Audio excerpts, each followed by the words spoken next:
In this video, I'd like to go over the syllabus, which I also call Your Path to a Great Start.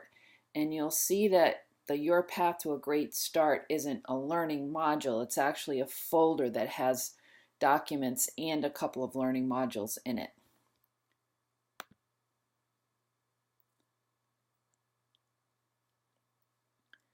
So I have here a list of things that will get you started in the course. The first thing is, of course, to order your textbook, the 7th edition of the textbook, and there's a link below to do that. I hope you've done that already by now. Then there's the course introduction, and then there's the schedule, which is more like the official part of the syllabus. And then I have 2 learning modules, one on tips for virtual success, and then another one that has student support services. So let me scroll down and go through this for you. So the first thing is about ordering your textbook.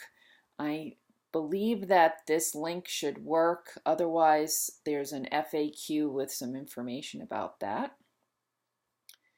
And then the course introduction has several pieces here: the description, description of me, and some other issues. So let me just scroll down and go through those. So this course description, I think you can go ahead and read. I won't go through that right now and take the time to do that. And then this, in most cases for people in this course, people are taking this course as part of the MPH in Nutrition program. And these are the course outcome competencies. I've looked at them both through the Council on Education for Public Health and also for the Academy of Nutrition and Dietetics. And again, I don't want to take the time to read these. You can do that on your own. And here's some information about me.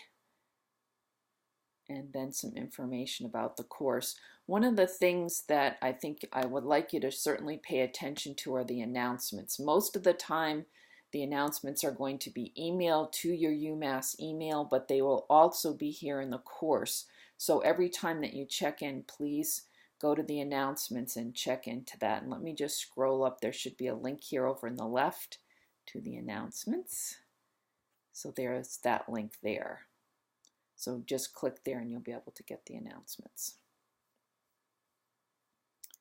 Oops, I went a little too far. There are assessments in this course and assignments and discussions. So those are going to be the main course activities. So I'll be showing you those as we go along. And then I mentioned before that there's an internal email system called Messages.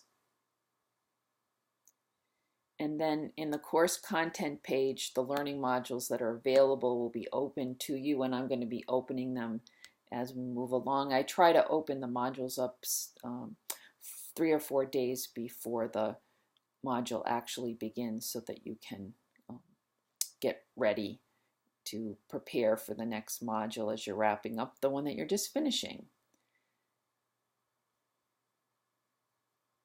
Here's a brief discussion of the course activities. We're going to have discussions in this course, and I'll be opening those up on the first day of the module.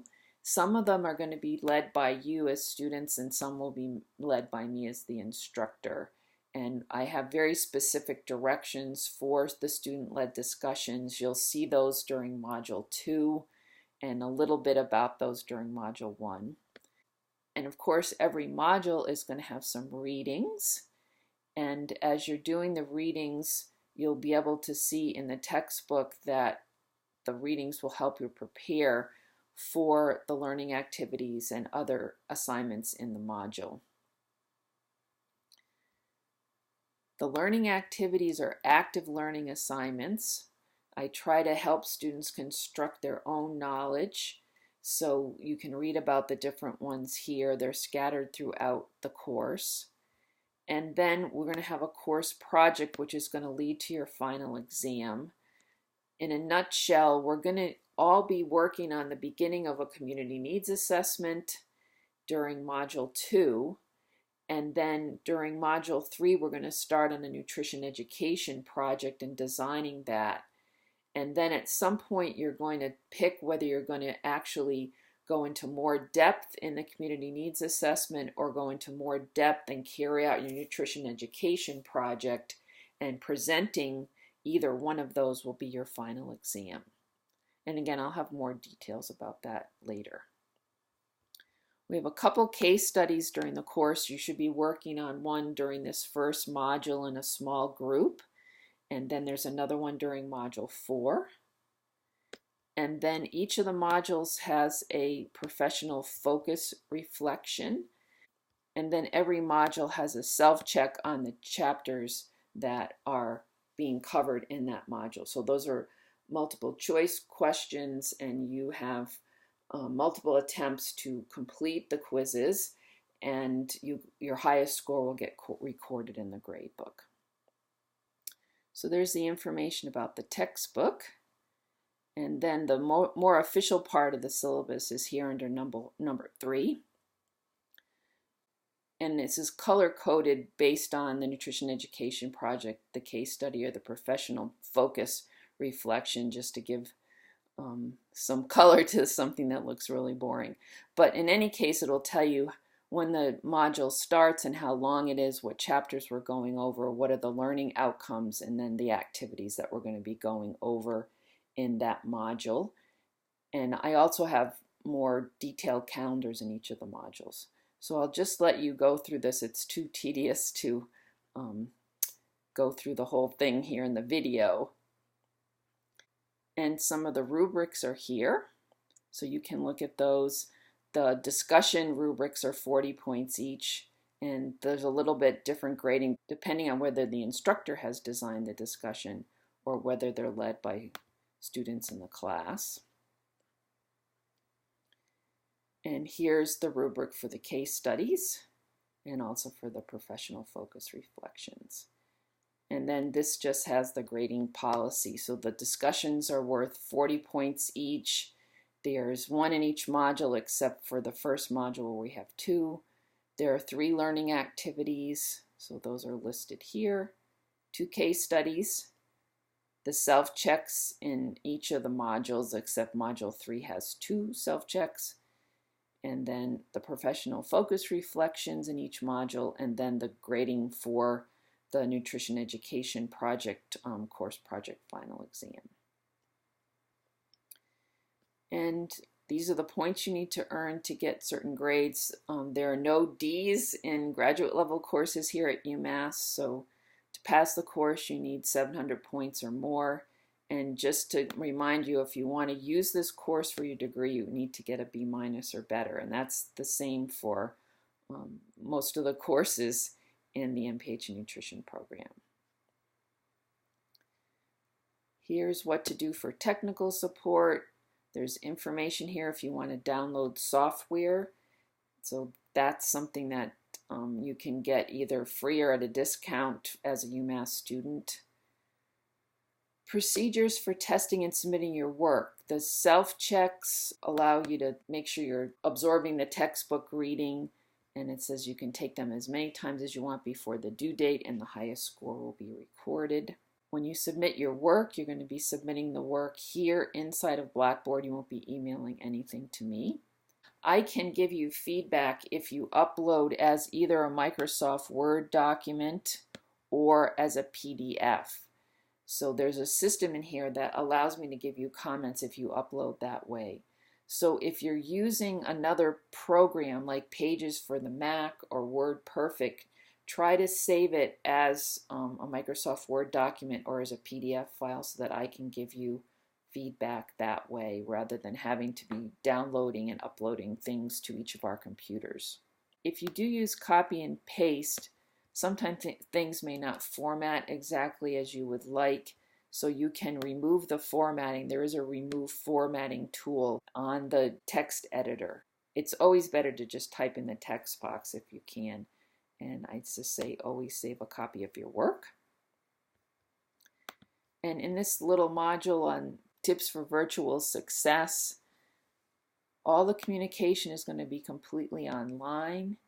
And I have some information about the asynchronous nature of this class. So in for the times that we're going to be presenting at the end of the semester, we're not going to be meeting together. So you're going to be posting at a time that's convenient for you. Please read this about my expectations for your communication and participation. First of all, it's very important to keep up with the messages and the discussions and the announcements. So that to keep up, it means that you should be coming in here every other day, or even better, every day if you can. The course is kind of set up so that you're working on Monday, Wednesday, Friday, and Saturday. That's when the assignments are due, but the more often you come in and just check, the less overwhelming it's going to be. And then I'd like you to make sure that you're using interactive thinking in your posts. So when you're reading a post and participating in the discussion, try to expand on what other people are saying, summarize, critique, challenge others, propose action or policy change. So we want to have substantive discussions, not something that is just, oh, I agree, that's a great idea. It's try to go into your ideas more in depth, and ideally you should support your post with research evidence. So when you're posting, that doesn't mean copying and pasting from something that you found online. However, if you find something online, you can talk about it in your own words and then be sure to cite your source. So all the details about that are here under 1, 2, and 3 in this section below. Please read that carefully. Here's what you can expect from me. You are really the experts in this course. My job is going to be more as a facilitator.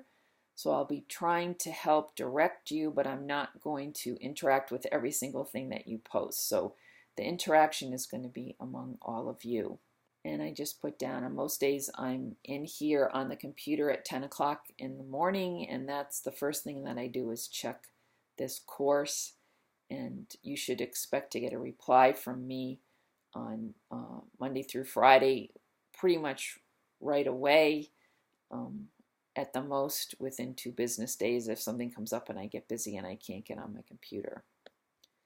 Information on how to contact me. The best way is in the messages. So that would be the best way, because I'm going to come on here first before I even turn on my email in the morning. And my phone number is there if you need that an emergency. Here's some information about posting online so that you can read. The accessibility information is also in the Welcome Begin Here module, so I won't go over that.